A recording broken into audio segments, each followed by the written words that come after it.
Hey there, welcome to Monday Night Poetry. So tonight I want to transition into looking into some poets of the Harlem Renaissance movement.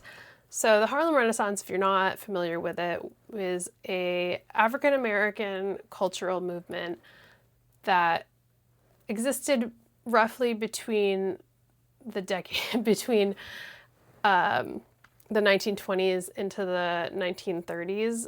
And although it was mostly centered in Harlem, Manhattan, and New York City, it really did have reach throughout the country at the time, as you'll see with our first poet, Anne Spencer, who was a prominent figure of the Harlem Renaissance movement, a prominent poet, especially in the Harlem Renaissance movement. But she was born in 1882 in Henry County, Virginia, and she lived in Virginia for most of, if not all of her life, as far as I could tell, all of her life. So a little bit about her. She was a civil rights activist, she was a teacher, a librarian, she was a gardener. So much of an avid gardener that her home and garden are now a museum. They're considered a historic landmark in Virginia, and you can go visit them still, I think, from what I saw. So her poetry was widely anthologized. She had published over 30 poems throughout her lifetime, some of which were lost because of the world being terrible, but also later on they were rediscovered and put back together by scholars. So that's great. So we actually do have access to a lot of her poems still. One of the anthologies she was published in was the prominent Norton Anthology of Modern Poetry. You might remember Norton because that was one of the books that I was reading out a lot from during the Romantics series earlier. So it's considered like an educational textbook. So being the first African American woman to be featured in the Norton Anthology was, a pretty impressive thing, especially in 1973. However, I think that does say more about the anthology than her work, and that the anthology took that long to include a person or a woman of color in their works. So anyway, I digress. So what can I say about her more? Her work is mostly concerned with civil rights, womanhood, Black womanhood, humanity, religion. There's also themes of nature that we see as well, but I feel like that's something that's kind of a through line with a lot of poets. I think that was something we also heard about a bit during the Romantics series. But I think that is enough for me to say about her. I'd like to just read her poems to you. I do encourage you to look into her more, as she is probably one of the easier poets of this movement to discover, although we have so much at our disposal these days. It is quite easy to do our own research in ways that are educational and not weird and crazy. Anyway, I would love to read one of her poems. So the first poem by Anne Spencer I'd like to read is called The Wife Woman. Maker of sevens in the scheme of things, from earth to star, the cycle holds whatever is fate, and over the border, the bar.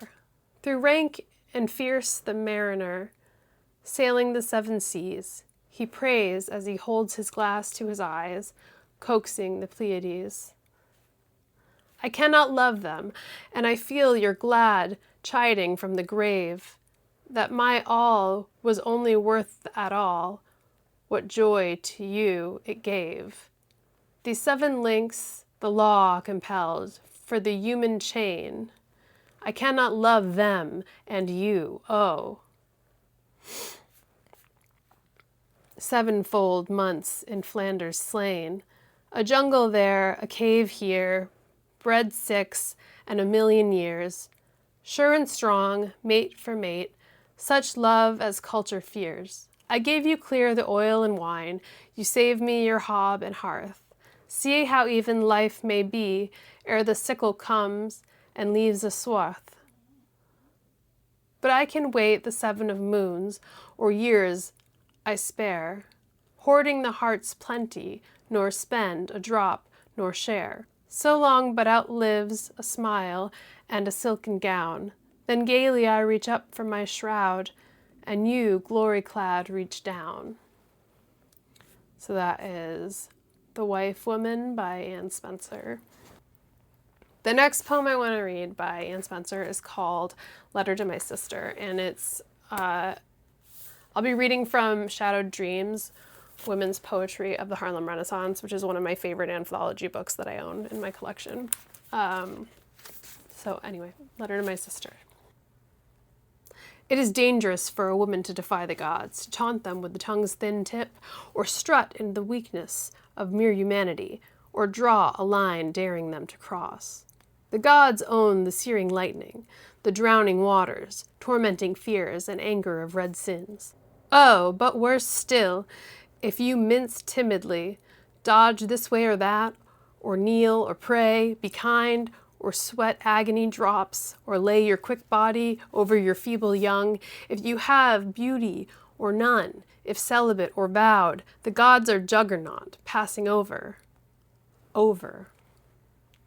This you may do, lock your heart, then quietly, and least they peer within.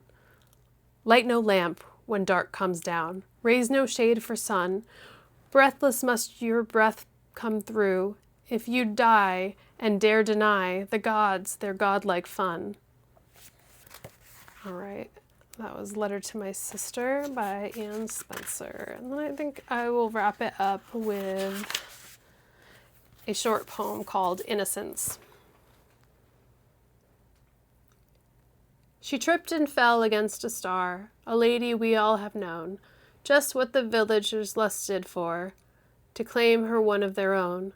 Fallen, but once the lower fell, she so turned her face and died, with never a hounding fool to see, 'twas a star lance in her side. So that's what I have for you this evening, a few poems by Anne Spencer, and I am excited to kick off this mini-series on the Harlem Renaissance. I do encourage you to look into some of the movement on your own if you're interested. There's a lot to find there. There was so much more than just poetry involved in this movement, obviously. It was music, culture, politics, you know, just a rich history there. Anyway, I hope everyone's having a good evening, and I will talk to you all next time. Thanks. Bye.